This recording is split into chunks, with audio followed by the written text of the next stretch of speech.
All right, I want to go over something I heard on the most recent 32 Thoughts podcast from Elliot Friedman concerning the Vancouver Canucks and the Calgary Flames. Now, for the Flames, we know what their situation is, right? Okay, let's not dilly-dally around it.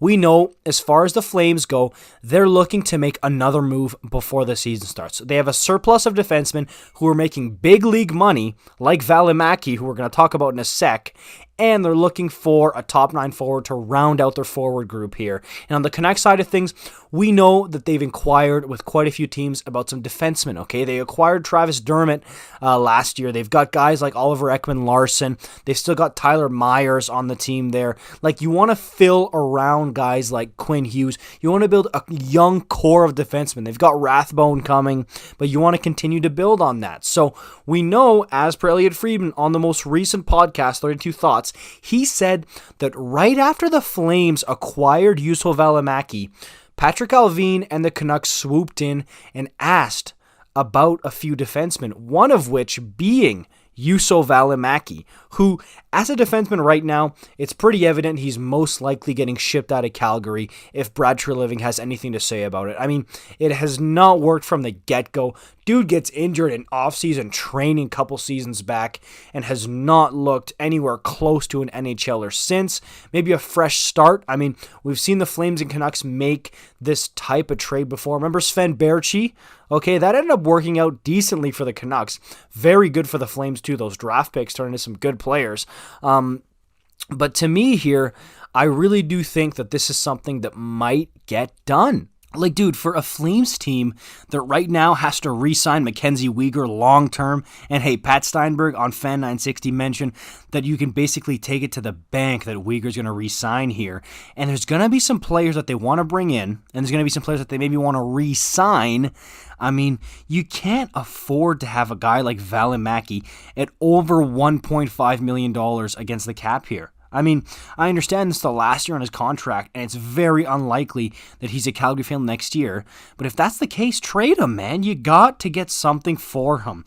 I mean, gone are the days, especially in Flames land. I'm looking at guys like Mike Camilleri, Johnny Gaudreau, Jerome McGinley back in the day. Like, you can't let these guys go for nothing. You got to get something for them. And whether it's Valimaki or looking at another guy who has more value in Oliver Shillington, I mean, that could also be a guy that the Canucks are most likely interested in.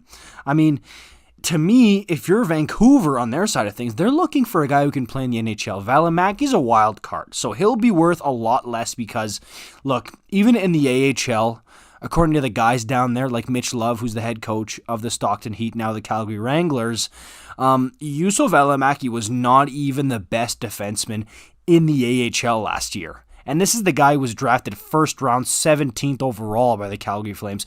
Maybe the reason Mark Stone wasn't traded to Calgary instead of Vegas from Ottawa because Treliving wasn't willing to give up Valimaki in a trade, which tells you a lot. But that was a long time ago. He's not like that now.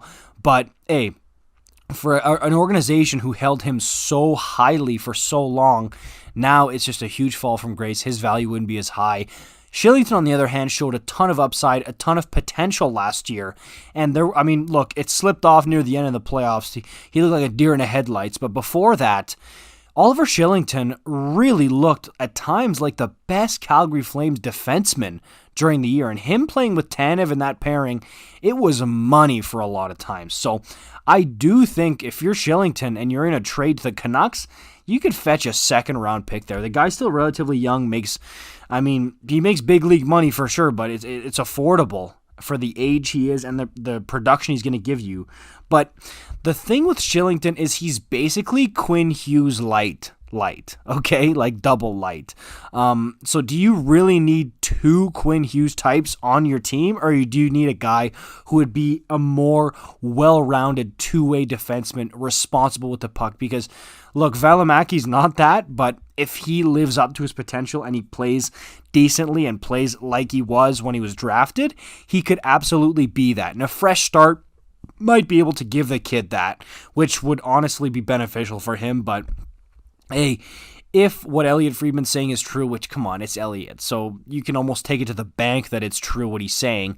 If the Canucks are kicking around, I'm sure the Flames aren't the only team. Like, they're probably checking out the free agent market. They're probably checking out some other teams as far as trades go.